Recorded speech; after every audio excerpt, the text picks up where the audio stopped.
3 months ago, I moved 400 gigabytes of personal data off OneDrive. And the moment that sync finally hit 0, I felt something I didn't expect. Relief. Not the relief of finishing a tedious task, something closer to the feeling you get when you realize you've been tense for a long time without knowing it, and then the tension just breaks. I'd had files living inside Microsoft's servers for years. Tax documents, client contracts, photos of my kids, personal writing I'd never shared with anyone. And at some point between the Teams integration and the Copilot rollout and the third time Windows asked me to back up my desktop to OneDrive, something shifted. I stopped trusting it, so I left. And I want to show you exactly what I moved to, how it works, what it costs, and whether the effort is actually worth it. Because I spent months figuring this out so you don't have to start from zero. But before we get to the solution, you need to understand what's actually happening on OneDrive's end.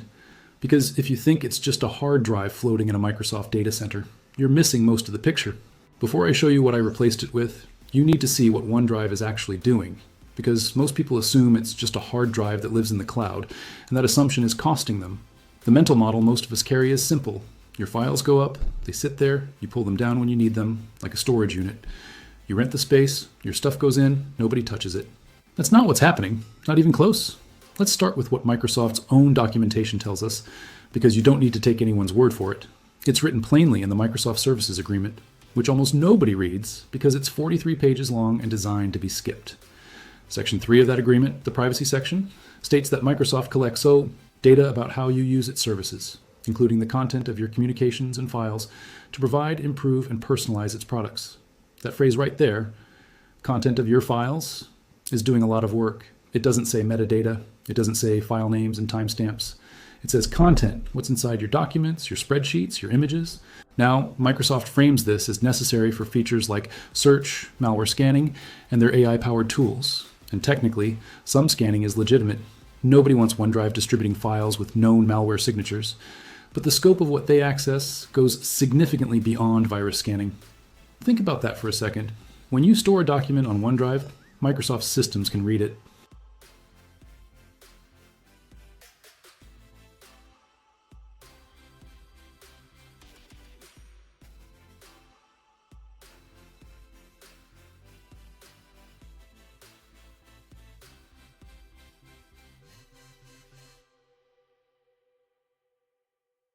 To build a searchable history of everything you've ever done on your computer. The backlash was immediate and loud. Security researchers called it a surveillance tool built into the operating system. Theo Milanopoulos, a developer and privacy researcher, described it as the most privacy-invasive feature ever shipped in a consumer operating system by default. Microsoft eventually paused the rollout and made changes. But here's what that controversy revealed. Recall was designed to store its data locally but pipe it through Microsoft's AI services for indexing, and it was integrated directly into OneDrive's backup system. Your recall timeline, a second-by-second record of everything you've done on your computer, was being backed up to OneDrive by default. That integration is not a coincidence. According to reporting from The Verge and independent analysis from the Electronic Frontier Foundation, Microsoft's cloud services are increasingly designed not just to store your data, but to process it continuously for AI training pipelines. The EFF specifically flagged OneDrive in their 2024 analysis of cloud storage privacy, noting that Microsoft's terms give the company broad rights to use stored content to improve its machine learning models. You don't get a separate opt-out for that. It's bundled into using the service. Stay with me here, because this next part is crucial. If you're running Windows 11 right now and you've got the default setup, the one Microsoft guided you through during setup, your desktop, your Documents folder, and your Pictures folder are almost certainly syncing to OneDrive automatically. That means every file you save to your desktop, including things you meant to keep private, is living on Microsoft's servers, not as a backup you chose to make. As the primary copy, which Windows then treats as a cloud file rather than a local one.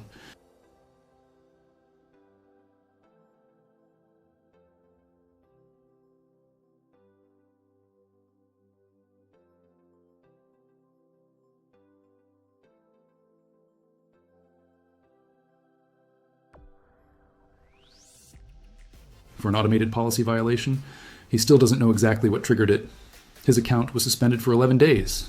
During that time, his project files, his client correspondence, his invoices, all of it was locked behind an access denial screen. He got it back eventually. But 11 days? For a freelancer? That's not a minor inconvenience. That's potentially thousands of dollars in lost work and client trust. And Microsoft's terms are explicit. They can suspend or terminate your account at their discretion, and they're not liable for any data loss or business disruption that results. The technical architecture matters here too. OneDrive doesn't store your files as discrete encrypted objects that only you can unlock. The encryption in transit, the protection while files travel between your computer and Microsoft's servers, is solid. But the encryption at rest, the protection of your files while they're sitting on Microsoft's infrastructure, uses keys that Microsoft holds. That means Microsoft can decrypt your files. Law enforcement can request them with a subpoena, and their AI systems can process them without asking you. End-to-end encryption, where only you hold the keys, and nobody in the middle can read the content, is not offered by OneDrive. It's offered by competitors, but not OneDrive. And it gets worse when you consider what OneDrive is being used for inside Microsoft's broader ecosystem.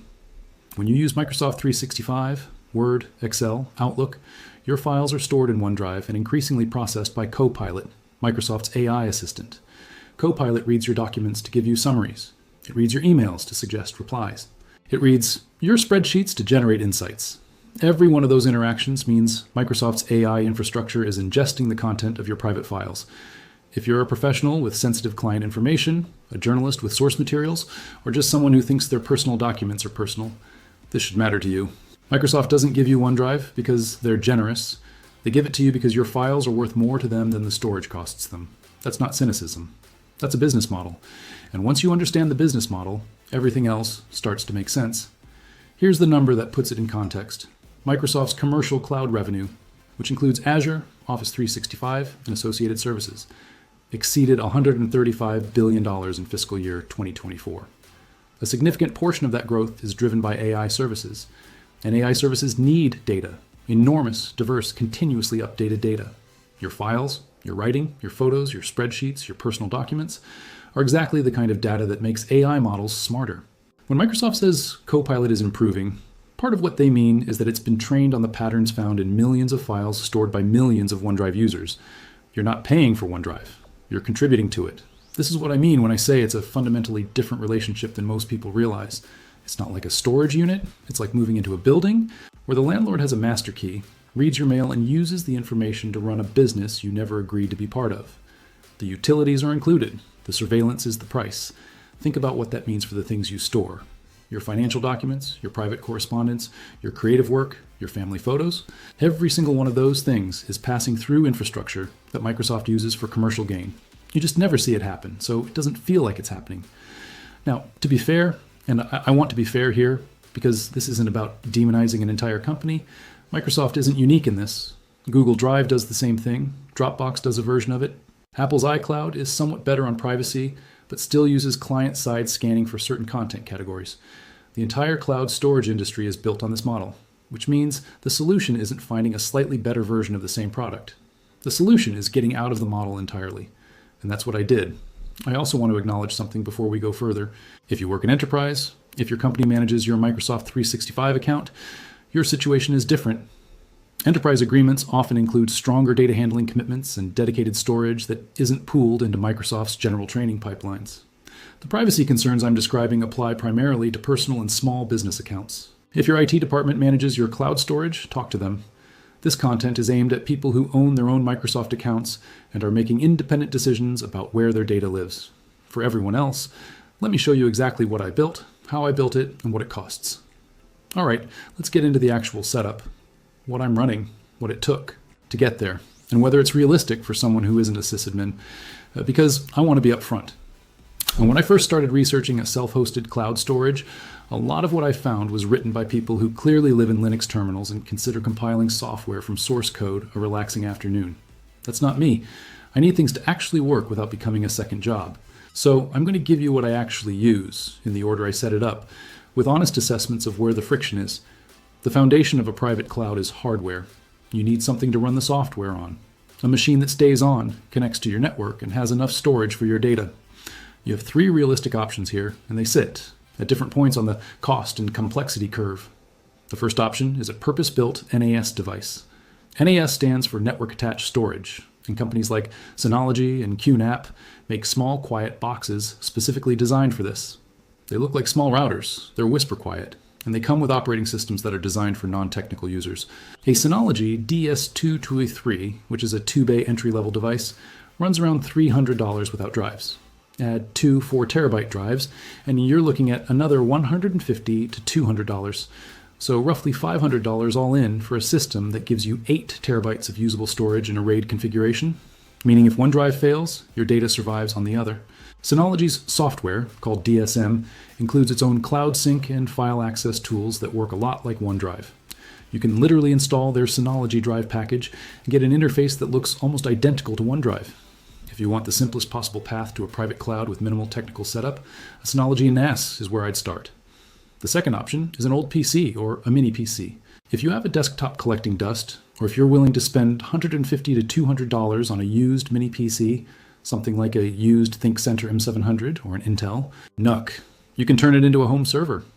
This gives you more processing power than an NAS, which matters if you want to do things like transcode video or run multiple services simultaneously. The trade-off is that the setup is more involved. You're looking at installing an operating system, I'll get to which one in a second, and then installing the cloud software on top of that. The third option is a Raspberry Pi 5, which runs about $80 for the board and another $50 to $100 for storage and accessories.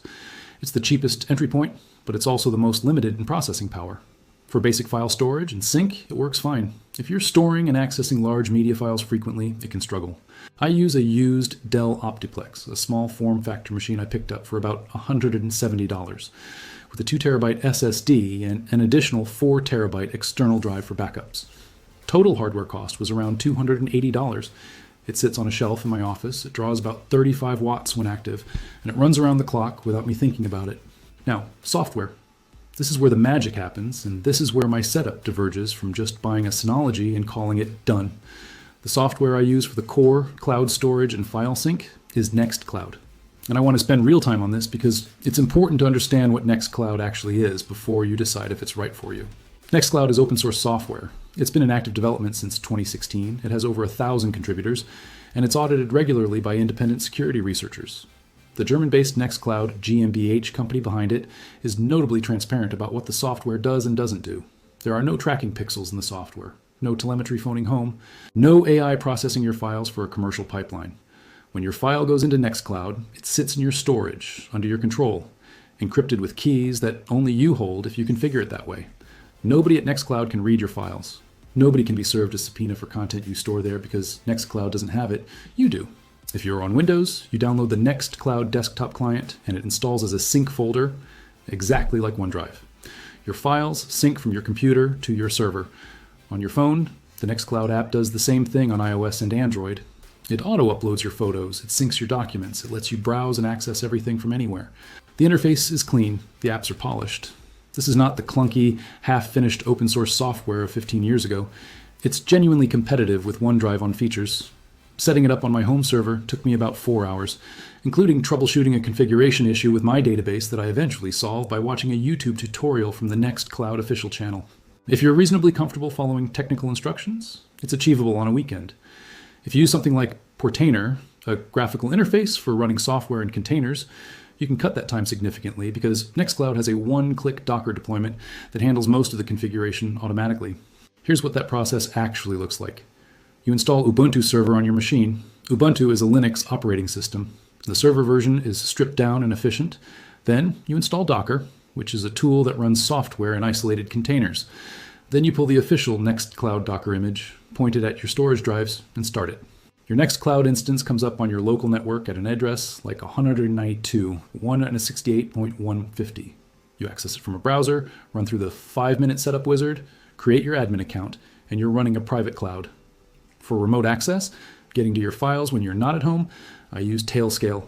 This is where I want to pause and explain something, because remote access to a home server sounds complicated and potentially risky, and there are right and wrong ways to do it. The wrong way is opening ports on your router and exposing your server directly to the internet. I don't do that. The right way is using a VPN that creates a private encrypted tunnel from your device to your home network. Tailscale does exactly that. It's free for personal use, and it's genuinely one of the most impressive pieces of software I've encountered in years. You install it on your server and on your phone or laptop, and from anywhere in the world, your devices behave as if they're on your home network. When I'm traveling and I open the Nextcloud app on my phone, it connects through Tailscale, hits my home server, and I get my files. No public internet exposure required. For photos specifically, I want to mention one more piece of the setup: image. If Google Photos or the OneDrive photo album is the thing you're most attached to, the AI face recognition, the automatic albums, the memory timelines, Imic is the self-hosted answer. It's open source, it runs on your own hardware, and it has a face recognition system that runs locally on your own machine. Your photos never leave your server. The AI processing happens at home, not in someone else's data center. Imic is slightly more involved to set up than Nextcloud, but it's become genuinely excellent in the past 2 years. And the app experience on iOS and Android is smooth and fast. I migrated about 12,000 photos from Google Photos to Imic 8 months ago, and I haven't looked back. Let me give you the complete picture of what this setup costs. The hardware was roughly $280 one time. Nextcloud is free. Tailscale is free for personal use, up to 100 devices, which is more than any individual needs. Imic is free, and my electricity cost for running the server continuously is about $8 to $10 per month, based on 35 watts at average US electricity rates. Compare that to OneDrive 100 GB at about $2 per month, or OneDrive $1T at $7 per month as part of Microsoft 365 Personal at $100 annually. My server stores 2 terabytes right now. The equivalent OneDrive storage, 2TB, runs $100 per year as a standalone plan. I've already recouped my hardware cost against that price point. Every month going forward is money saved with storage and privacy I control. Now, the honest disclaimer section, because this setup isn't for everyone, and I'd be doing you a disservice if I pretended otherwise. If you work in a corporate environment where IT manages your cloud storage, none of this applies to your work files. If you're a professional with strict regulatory compliance requirements, healthcare, legal, financial, please consult with a qualified IT or compliance professional before changing how you store sensitive data. Self-hosting shifts the responsibility for backups, uptime, and security to you. If your server's hard drive fails and you haven't set up proper backups, and I'll tell you, backup automation is the one part of this setup where you do need to be disciplined, you can lose data. I run automated backups from my server to an external drive using a tool called Duplicati, and I test those backups quarterly. If the idea of being responsible for your own data integrity feels overwhelming, a Synology NAS with their built-in backup tools is a much more managed experience.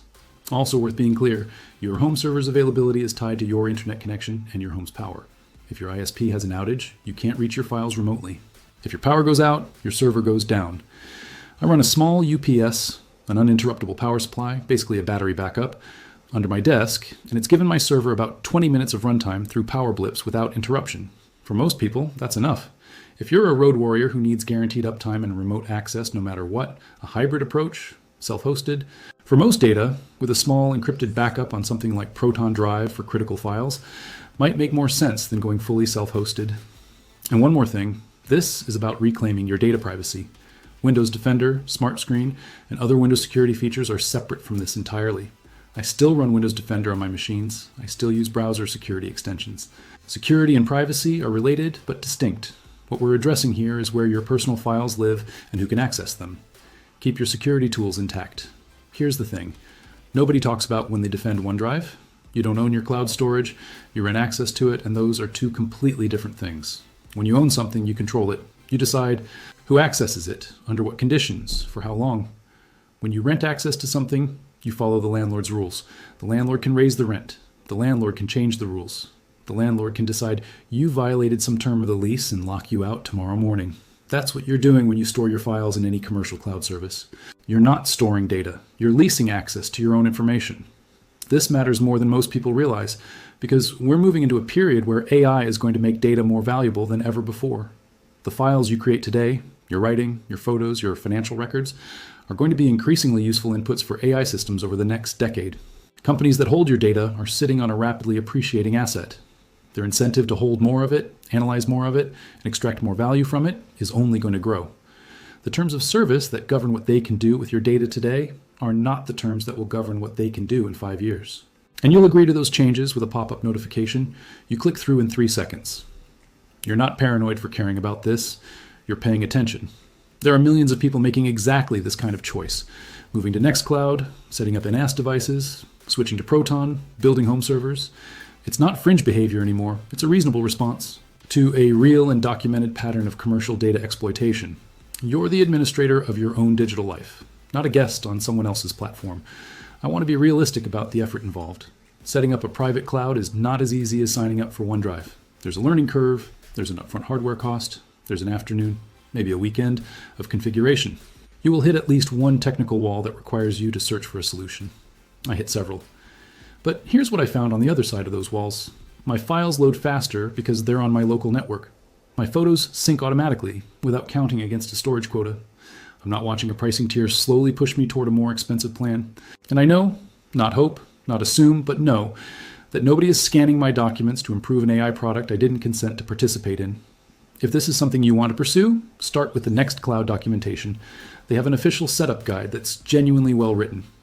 If you want the lowest friction entry point, look at a Synology NAS and their Synology Drive package before you go the full DIY route. And if you want a middle ground while you figure this out, Proton Drive offers end-to-end encryption as a cloud service. It's not self-hosted, but it's dramatically better on privacy than OneDrive because Proton can't read your files even if they wanted to. It's a reasonable stepping stone while you build toward full ownership. The direction things are moving is clear. More AI integration into cloud storage, more commercial use of user data, more opacity about what's being processed and how. The companies building these services are not going to volunteer to do less with your data. If you want something different, you have to build something different. And the tools to do it have never been more accessible, better documented, or more capable than they are right now. Do this today, not next month. Because every day you wait is another day of files syncing to infrastructure you don't control. Your data, your terms, not Microsoft's. If this helps you think through where your data actually lives, hit subscribe. I cover these setups, these privacy decisions, and the real-world trade-offs the moment I work through them myself, not weeks later when it's old news. And drop a comment. Are you already self-hosting? Are you thinking about it? Or are you sticking with the cloud? I read everyone. I want to know where you're at.